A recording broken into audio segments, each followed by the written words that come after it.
Good morning. It's time for sports on the AM show. My name is Haruna Mubarak. Now, President John Mahama says the government is working to provide modern sports infrastructure in regions without standard stadia, with plans to replicate the Tarkwa Goldfields model nationwide. Speaking at a press engagement on Wednesday night, he revealed the Ministry of Sports and Recreation is currently designing and costing the projects. We promise to build stadia in all the new regions and the regions that don't have modern stadia. So as I speak, the Ministry of Sports and Recreation is doing the design and the costing for the new stadia. And Upper East is one of the regions that has been captured to receive a new sports stadium. That also is under the big push. What we're doing is Tarkwa Goldfields built a stadium, a standard stadium, for their football activities, and I was surprised to learn it costs about $13 million. When government of Ghana has built stadia, it costs hundreds of millions of dollars.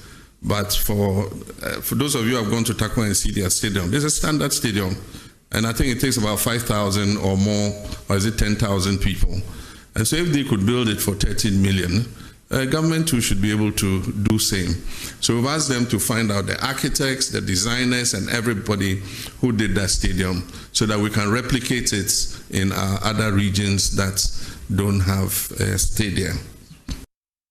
Now, former Galka chairman Kujo Fiano is calling on the Ghana Football Association to clarify whether current President Keto Kreku can seek a third term following last month's amendment to extend eligibility to 3 terms. The Great Olympics Board member opposed the proposal, but Congress overwhelmingly approved it. That's democracy. If the majority are saying this is what they want, Ghanaians from day one, they know my position, and I've not departed from that. That is my opinion. I think that 8 years is long enough for one to deliver. But if the members think otherwise, for now, there are some technical issues that there are some knotty points that we need to unlock. Is it applicable to the incumbent now, or is going to be it is going to be implemented in future? So these are the knotty areas that we need clarification on. Once the clarification comes, whatever we will do will be in the supreme interest of the country. So who would need to do that clarification? We have stakeholders. You see, football is not for only, at the end of the day, only the football people, as we say. We talk about national security. The safety of people who come to the stadium is a national issue. So, and we are living in a country where government is the one that pays most of our bills.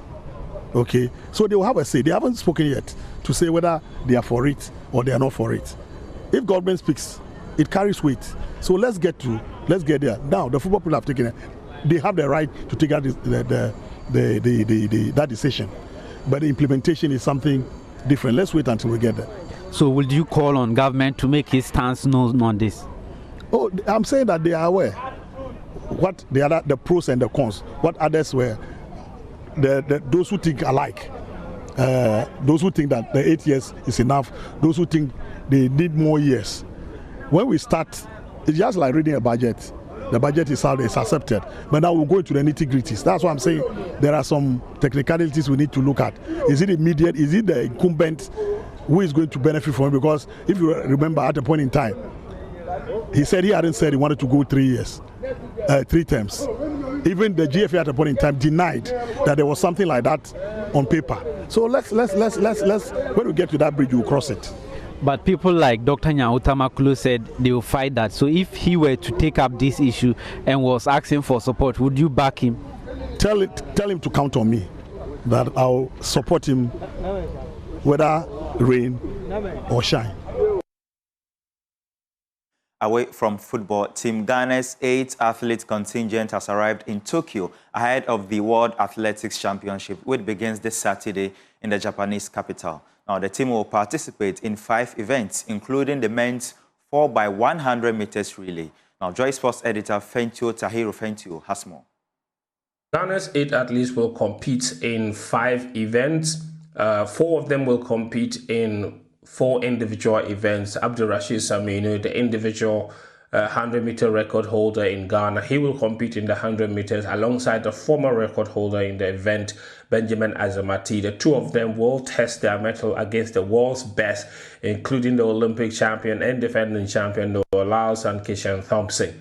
Samini in particular has been running really well this season. He broke the national record twice and he has the 7th best time in the world this year.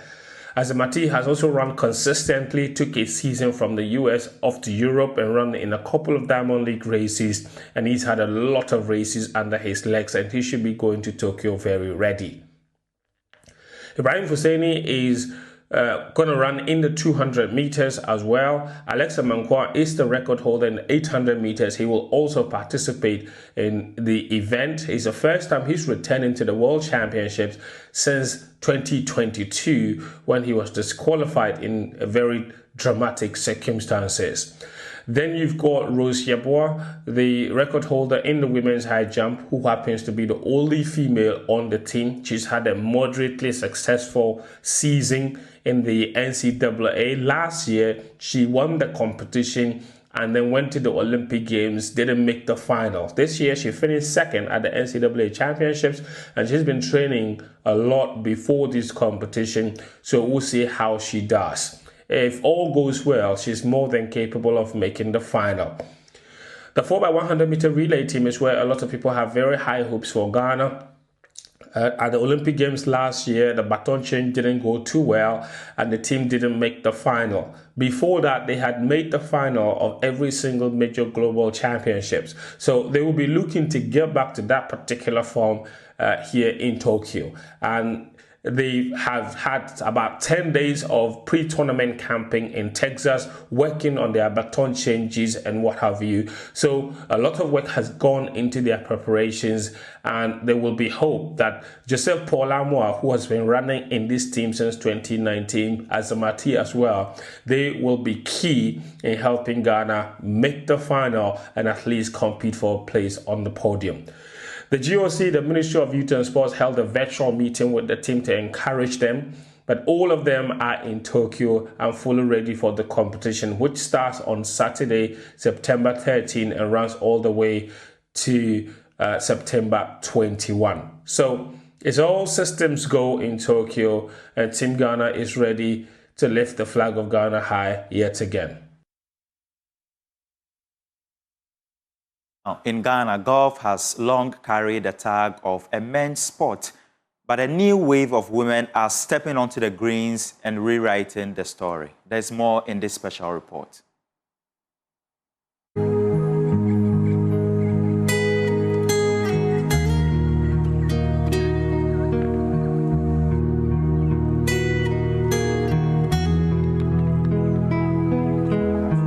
Golf is a sport of precision, patience, and strategy. A typical game can last anywhere from 2 to 5 hours as players navigate long fairways, reading greens, and striking balls toward a small hole using few strokes as possible.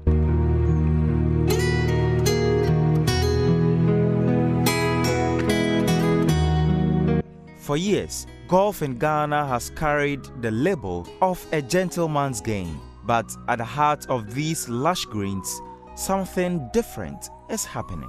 One of the driving forces behind this movement is Kusmang, lady captain of the Achimota Golf Club and co-founder of the Fairway Golf Academy. It all started with kids. So we wanted the kids to learn how to play golf. Myself then, I wasn't interested. That was back, I think, 2020. So I was taking them to the range to go and learn. They had a coach there. So I would take them every day, I would take them every day. And then the coach would be like, but now, madam, you always come, bring your children, you sit down. Why are you not playing? Why don't you want to learn? And then I told them, oh, this game is so boring. It's a boring game. It's for old people. It's for, all those kind of, theories that we put behind. So I used to think golf is for rich, golf is for, yeah. So, and then the coach kept insisting. And then one day I just said, okay, let me try. So he gave me a club, and then I tried, and that was it.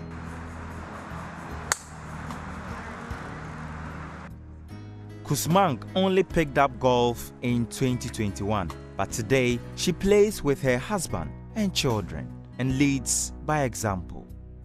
For others like Fafali, golf is a game full of lessons.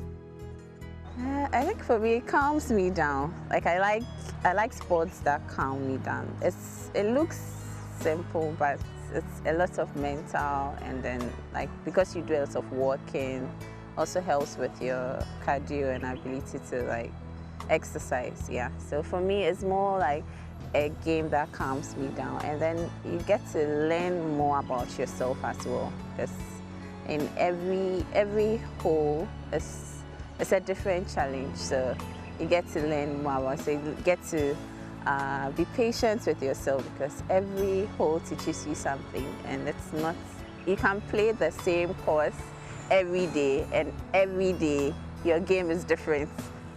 And for veteran golfer Sarah, it began with tennis, but it's now golf that has become a lifelong passion. Because I was in New Zealand, I used to play tennis, lawn tennis. And you see, play tennis, you need a partner. And golf, you can play alone. So that's why I started to play golf in New Zealand, yeah. Clementia Tete may not be a club member, but she found joy and wellness since picking up the sport earlier this year. So I've been playing, let's say, regularly since March, and it's getting better every day. It is an interesting sport. You get to meet a lot of people, and then you get to have a good walk, a good workout. And so I'd like to encourage more ladies to take the game up. Beyond Achimota's fairways, the Fairway Golf Academy, co-founded by 3 women, including Kusmang, is shaping the future of golf in Ghana. Their target is women and children. It's a fresh approach in the sport traditionally reserved for the elite, but now these barriers are being broken down. We want to encourage women to come and play golf. It's a lovely game. You know, until you start, you wouldn't know how beautiful this game is. So women, hey, you know, come and play golf, yes. When you come to Achimota Golf Club, you will network, you have quality people to spend your time with. Yes, you can have meetings here. Don't say that, oh, it's 4 hours and it's going to take all my time. No, no, no, people have meetings while playing. Men are really nice, they're very accommodating, yeah. They treat us like princesses here, so. Yeah. So you can come, because the guys are really open. They would help you play, they would support you. Golf is no longer just a gentleman's game. At Achimota and beyond, women are now attempting to rewrite the rules. Haruna Mubarak, Achimota Golf Club, for Joy Sports. That's your sports on the AM show. My name is Haruna Mubarak.